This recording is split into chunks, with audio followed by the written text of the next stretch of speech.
নমস্কার বন্ধুরা, তোমরা সবাই কেমন আছো? আজকে তোমাদের জন্য একটা নতুন ভিডিও নিয়ে চলে এসেছি, ঘরে বানানো হেয়ার অয়েল।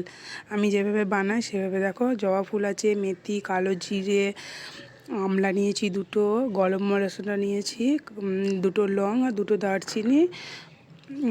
এগুলো এবার নিয়ে আমি ছোট ছোট করে কেটে নিয়েছি টুকরো করে। এবার গ্রাইন্ডারে এটা পেস্ট করতে হবে। তা গ্রাইন্ডারে পেস্ট করার আগে জবা ফুলের এই যে পাপড়ি ওপরে যে পরাগটা থাকে ওটাকে বাদ দিয়ে পিছনের যে সবুজ ছোট্ট মতো ওটাকে বাদ দিতে হবে। ওগুলো সদ্য করবে না।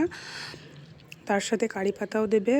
জবা ফুলটা নারকেল তেলের মধ্যে দেবে। আমি 100 গ্রামের থেকে একটু বেশি নারকেল তেল নিয়েছি। আমি শালিমার কোকোনাট অয়েলটা নিয়েছি। এই দেখো আমি মিক্সিতে দিয়ে দিচ্ছি। আমি কারি পাতা, আমলা, গরম মশলা দুটো, কালো জিরে আর মেথি একটা গ্রাইন্ডারে হালকাভাবে ঘুরিয়ে নিচ্ছি। তোমাদের যত কোয়ান্টিটির তেলটা থাকবে সেই অনুযায়ী তোমরা এগুলো দেবে। আমার তেলটা আছে সেই অনুযায়ী আমি 1 চামচ থেকে একটু বেশি করে কালো জিরে আর মেথিটা নিয়েছি। এগুলো আমি একটা একটা করে দিয়ে গ্রাইন্ডারে ঘুরিয়ে নেব। তারপরে এই তেলটা উপকার খুব ভালো আমি পেয়েছি, তাই তোমাদের সাথে শেয়ার করছি ভিডিওটা। এখন তো শীত চলে এসেছে, এবার নারকেল তেল দিয়ে করছো, এটা যদি বসেও যায় তাহলে একটু রোদ দিয়ে, লাগানোর আগে একটু রোদ দিয়ে দেবে, তাহলে ভালো। এতে প্রচুর ড্যান্ড্রফ, হেয়ারের যা যা যাবতীয় প্রবলেমগুলো অনেকটা দূর হয়। আর আমার এটা হয়েছে বলে আমি এই তেলটাই ব্যবহার করি সব সময়। দেখো আমি দিয়ে দিচ্ছি নারকেল তেলটা। লোহার কড়াই করছি, তোমাদের যেরকম সুবিধা হবে তোমরা সেভাবেই করতে পারো, কিন্তু লোহার কড়াই শুনেছি নাকি খুব ভালো হয়। আগে আমি লোহার কড়াই করতাম না, এমনিই করতাম। তারপরে আমার একটা কাকিমা বলেছিল যে লোহার কড়াই করে দেখবি, অনেকটা ভালো হবে। এই দেখো জবা ফুলগুলো আমি দিয়ে দিয়েছি।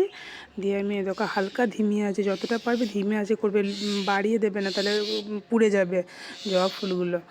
হালকাভাবে আমি 4-5টা জবা ফুল নিয়েছি। তোমরা যতটা পরিমাণ তেল নেবে সেই অনুযায়ী এই কোয়ান্টিটিগুলো বাড়াবে।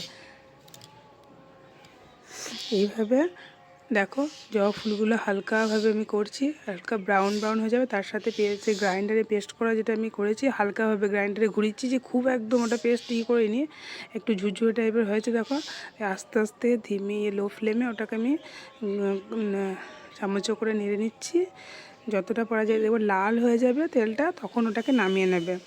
10-15 মিনিটের মধ্যেই নামিয়ে নেবে, তাহলে সুবিধা। আমি ওই 10-15 মিনিটে নামিয়ে নিয়েছি। এবার ওটা একটু হালকা ঠান্ডা হওয়ার পর তারপরে আমি ছাঁকবো, দেখাচ্ছি তোমাদের ওটা।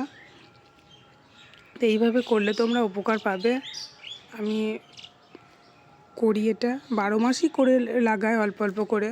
আর এই যে আমি কোয়ান্টিটি যে অনুযায়ীটা তোমাদের বললাম সেটাও করলেও তোমার হয়ে যাবে 2-3 সপ্তাহ, তার বেশিও চলে যেতে পারে। আমি অল্প করে করি, তোমরা ওটাকে একটু বেশি করে করে স্টোর করে রাখতে পারে। দেখো আমি এটা ছেঁকে নিয়েছি, ঠান্ডা হওয়ার পর কিন্তু তোমরা এটা ছাঁকবে। Thank you. তোমাদের কেমন লাগলো ভিডিওটা কমেন্টে জানি।